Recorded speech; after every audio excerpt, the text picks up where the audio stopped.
We're here with the brand new Intermountain Tier 4 Gevo, and I opted for the one with the ESU sound. I was thinking about getting a non-sound unit just to see how hard it would be to put sound in one of these, but for the price difference it was worth getting the sound version. And also it saves me the trouble of not having to put it in myself. Also shooting this video with my brand new camera, the Canon G7X Mark II, and also trying to use a tripod. I've had some difficulty trying to find an angle that actually seems to work. Tried a bunch of different ways here, but we'll see how this one goes here. Hopefully it shows up pretty good. I can't really see what I'm doing as far as what's showing up on camera and what isn't. So one thing they did change was the box design. On previous designs they just used to have the top lift up, and I guess maybe that caused some problems during shipping with lids flying off and those sorts of things. So I kind of like the old box, just that it was easy to access, but now they have just a typical flap here and some heft to it here.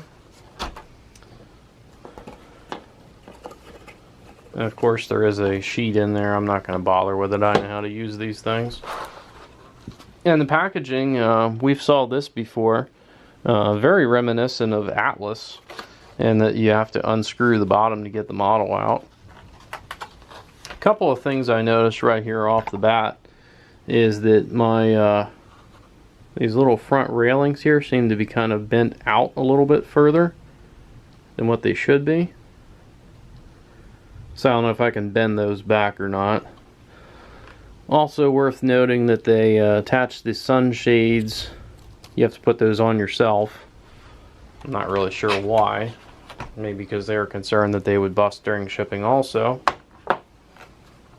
So this just pops off here. And you have your foam protectors. And we'll take a pause here. I'm just going to unscrew this thing.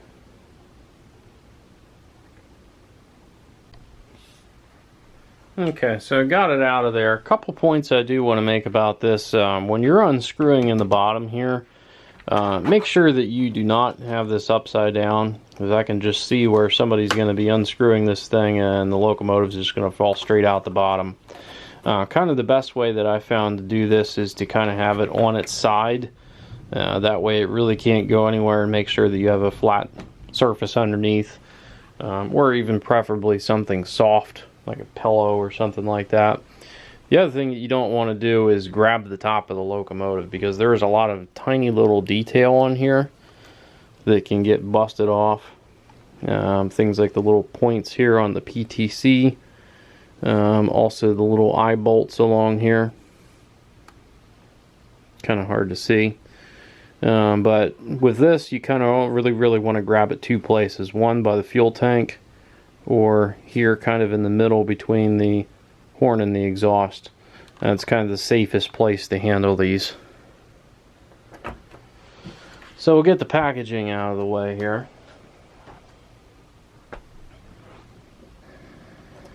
So taking a look at it here. Ooh, thundering outside like crazy. Couple things I noticed here right away. With the BNSF, the logo is a little bit smaller on their Tier 4s and then what it would be on like an ES44. Just take a look at the back there. Very crisp.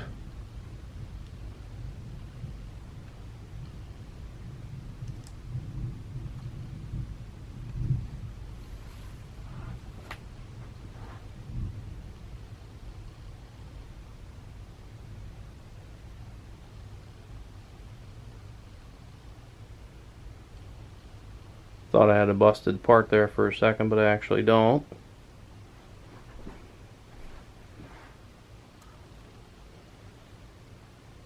Zoom. Come on. There we go.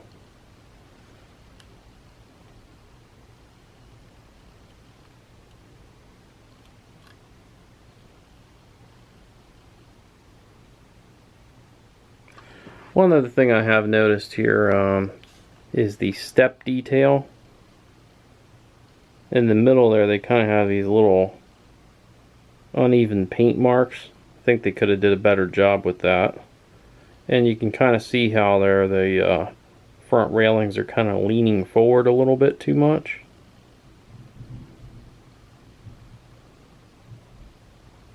And of course the real springs and chains here.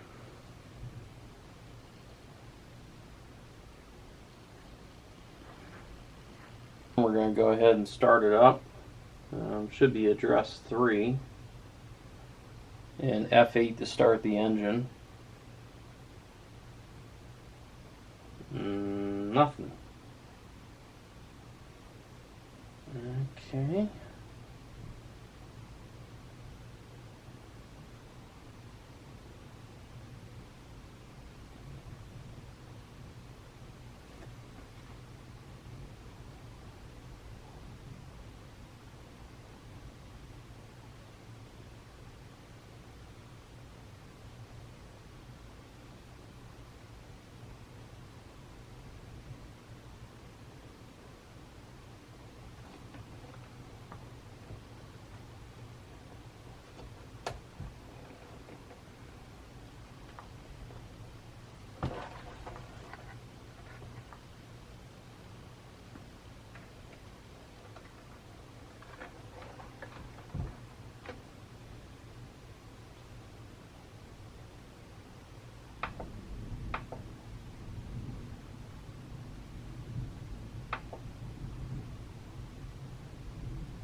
We'll try that again there.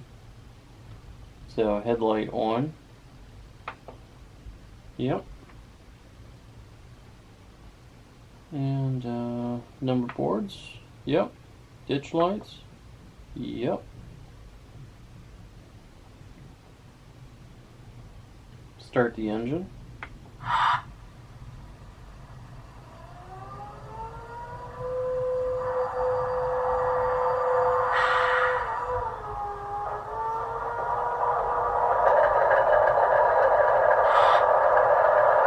First thing I noticed right off the bat here is this is definitely a prime mover sound than what we've heard before from ESU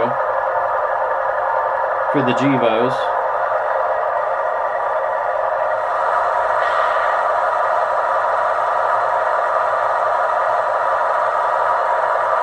Give it a horn blast here.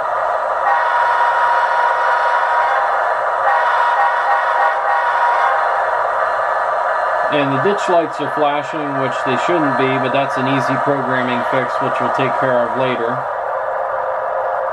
I am noticing a little bit of shell rattle.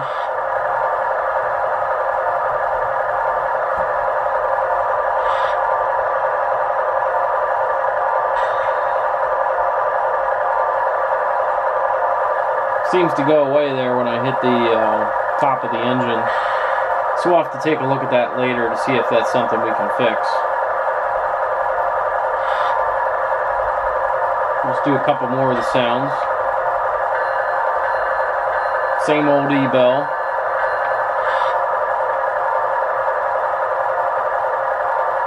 F7 is the dimmer. And these should have the drive hold. So we'll hit F9 and rev it up. I've not heard the Tier 4, so we'll see how it sounds.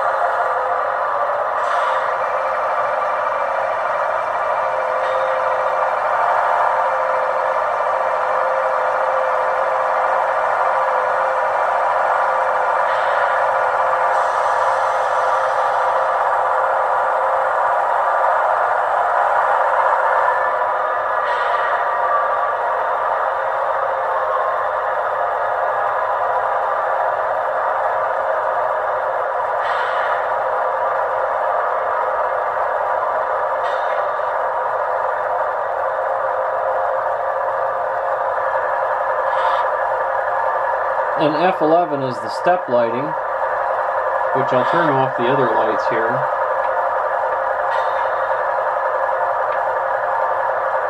See if you can see it right there. Not very bright. I don't know if it'll show much with the lights out. Not a whole lot.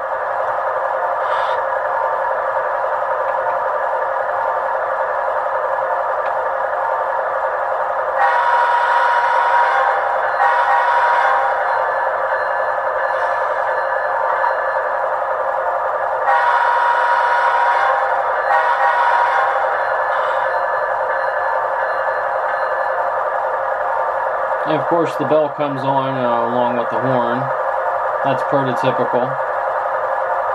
You can turn that off if you want.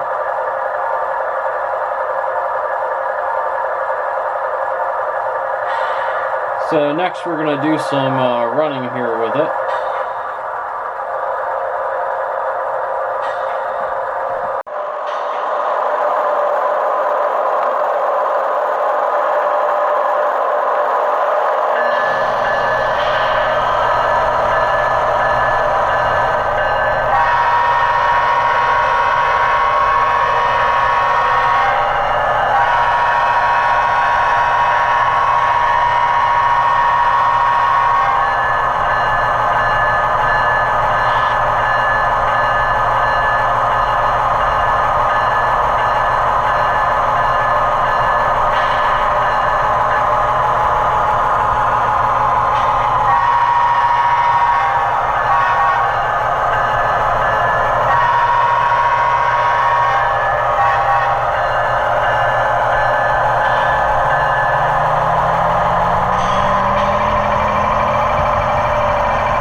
So just for the purposes of making this video, pretty much loaded up every piece of rolling stock I could fit on here.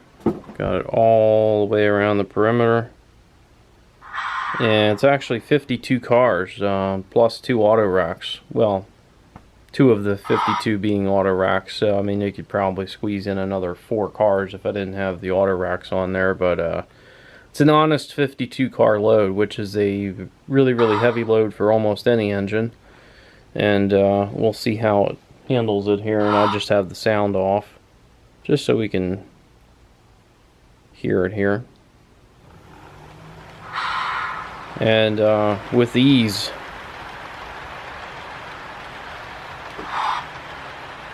And you can count them as you go by if you don't believe me.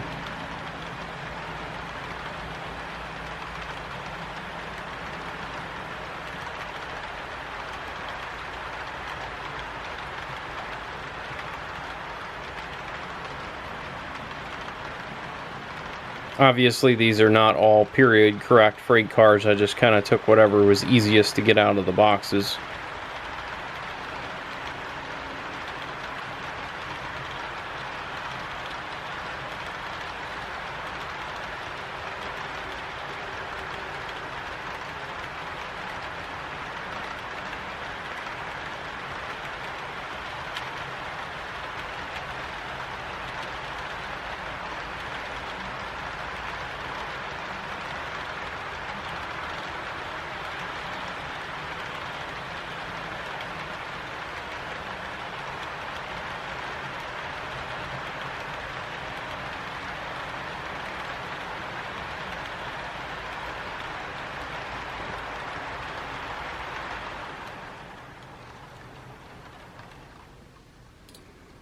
So, this is one of the rare occasions where all of the claims that you saw online about an engine's pulling power actually come to be true.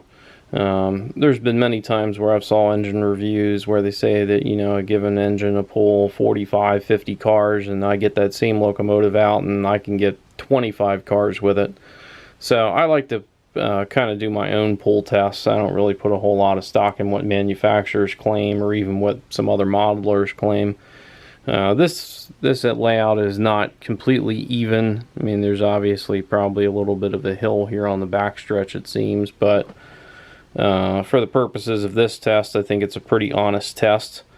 And it's really got me curious now on whether this can kind of beat the typical benchmark, which is usually the MTH ES44.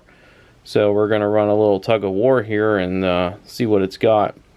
Kind of pulling for the MTH just because I'm not a huge Intermountain fan, but I think this one might surprise us. So we'll see here.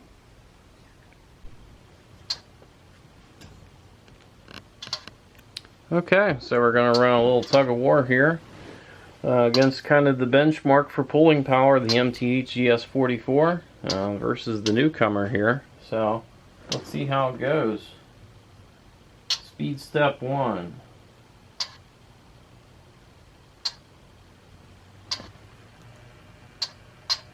Ooh, Intermountain's pulling away. Let's go a little higher.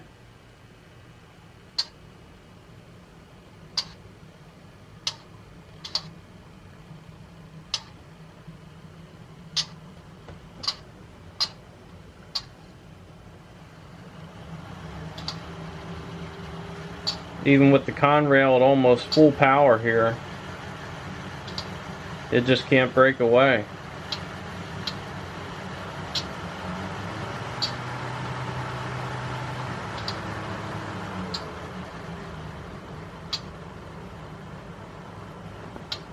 This is both of them at speed step 37.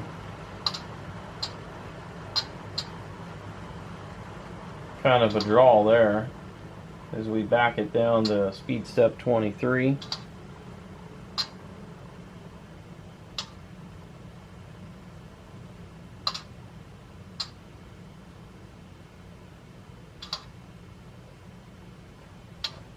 Back down to about 9.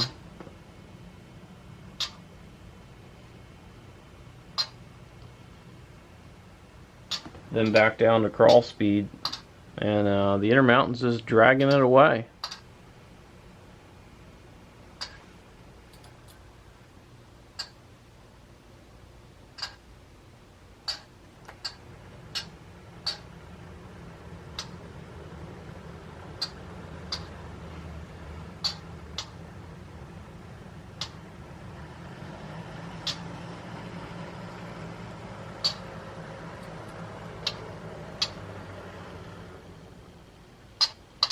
So that's a pretty decisive victory there for the Intermountain. So I think it pretty much proved itself there.